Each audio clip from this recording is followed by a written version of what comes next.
Assalamu alaikum dear students. I am Salim sir, and today we will discuss about the Renaissance. Renaissance is a movement that began in the Italy, and this very term discarded the statement as medieval period as a dark period. We will discuss about it in a detailed way. Now, let us start our topic. I will use the Urdu language so that you can understand the topic in a better way. Now, be alert and ready. Dear students, today our topic is Renaissance. और अगर हम देखें प्यारे बच्चों, अगर हम देखें renaissance जो है ये तहरीक अहया उलूम जिसे कहते हैं, अहया उलूम या रिवाइवल ऑफ लेटर्स या revival of learning and culture. देखिए, वेस्टर्न हिस्ट्री में या यूरोपियन हिस्ट्री में रेनेसांस एक ऐसी मूवमेंट है जिसने जो मेडवल पीरियड को जो स्टेटमेंट उस पर एक चिपकाई गई है कि medieval period is a dark period because of less progress and prosperity.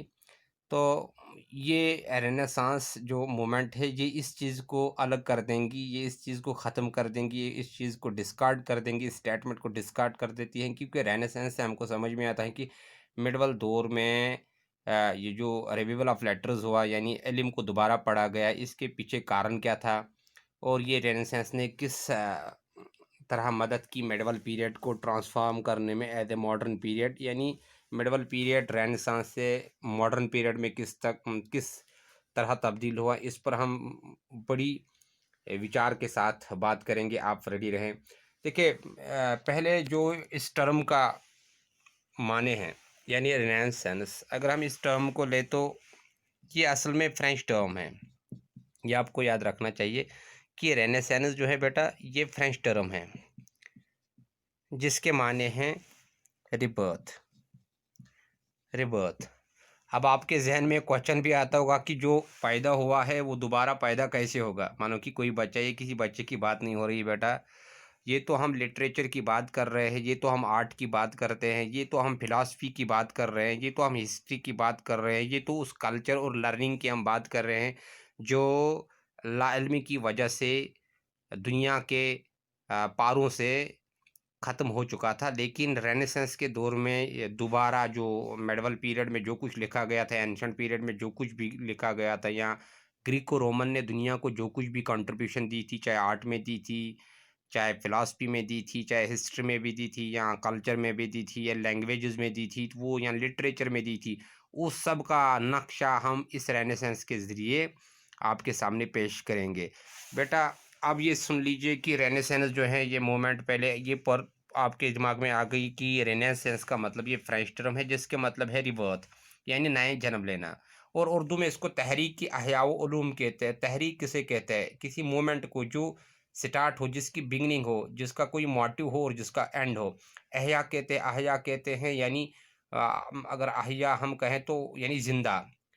अहयाओ Uloom यानी उस उलूम को ज़िंदा करना जो लोगों की नज़र से गायब था, यानी जो लोगों को पता नहीं था। असल में ये वो इल्म था जो ग्रीको रोमन्स की वजह से, ग्रीको रोमन जो कंट्रीब्यूशन थी वर्ल्ड को, और वो इल्म जो रोम और ग्रीक की वजह से आया था, पूरी दुनिया को मिला था, वो किताब पारों से ख़त्म था, यानी उनमें मौजूद नहीं था। लेकिन रेनेसांस के दौरान दोबारा वो सब कुछ जो कंट्रीब्यूशन ग्रीक की थी या रोमन की थी, वर्ल्ड लिटरेचर को थी या फिलॉसफी को थी या हिस्ट्री को थी, उसको दोबारा बहाल किस तरह किया गया, उसको दोबारा ज़िंदा किस तरह किया गया और उसको किताबी सूरत किस तरह दी गई, और ये रेनेसांस किस तरह से कारफरमा हुआ जिसने मेडिवल पीरियड को ट्रांसफॉर्म करके मॉडर्न पीरियड में कन्वर्ट किया।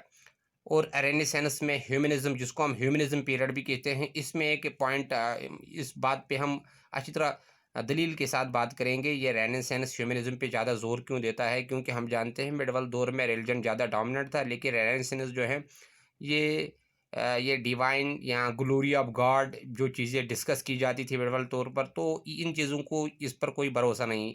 ये लाइफ आफ्टर डेथ, इस पे भी भरोसा नहीं है। ये कहते हैं जो कुछ है प्रैक्टिकलिटी जो है वही फाइनल है। और इसने लोगों के जहनों को मुनव्वर कर दिया कि भाई, आप जिस दुनिया, ये मरने के बाद जिस दुनिया की बात कर रहे हो उस पे हम भरोसा नहीं करते, हम प्रैक्टिकलिटी पे भरोसा करते हैं। और प्रैक्टिकली में जो कुछ है वही ह्यूमनिज्म है, ठीक है। ह्यूमनिज्म उसी को कहते हैं। And human is the centre of the universe, humans are the centre of the universe. जो कुछ दुनिया में चल रहा है वो ह्यूमन के लिए है। खुदाई मानो कि ये जो ह्यूमनिस्ट्स होते हैं जो रेनेसांस के दौर में पैदा हुए, वो ह्यूमनिस्ट्स एथिस्ट्स ही हैं। मानो वो रिलीजन को इनकार करते, वो नहीं मानते हैं रिलीजन डॉगमास को।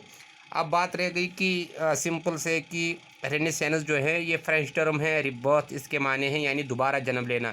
यानी कोई चीज़ जो किताबी पर या कोई इल्म, इसका मतलब है रिबर्थ का मतलब वो इल्म जो किताब पारों से गायब था, मौजूद नहीं था, उसको दोबारा बहाल किया गया, उसको ज़िंदा किया गया, ये वो रिबर्थ है। ये किसी बच्चे की रिबर्थ का जिक्र नहीं हो रहा है यहाँ। अब बेटा इसके बाद हम बात करें कि ये जो रेनेसांस जो है, रेनेसांस जो है ये तहरीक एक मूवमेंट थी जो 1300 से इसका टाइम ड्यूरेशन है 1600 एडी लिखे हैं या एनो डोमिना लिखे हैं, सी कॉमन एरा, क्योंकि मॉडर्न हिस्ट्रियन सी को ज़्यादा इस्तेमाल करते हैं। इसमें आप कंफ्यूज मत होना, सी या एडी, एनो डोमिनो या तो कॉमन एरा, ये दोनों हिस्टोरियन जो मॉडर्न हिस्ट्रियन वो सी को ज़्यादा यूज़ करते हैं, इसलिए आप एडी लिखें या सी कोई बात नहीं, लेकिन ये बीसी नहीं है, ये बात याद रखें। 1300 से लेके 1600 का जो दौर है इटाली में, इटली से शुरू हुआ ये रेनेसांस। यानी रेनेसांस पीरियड जो है that began from the 1300 to 1600।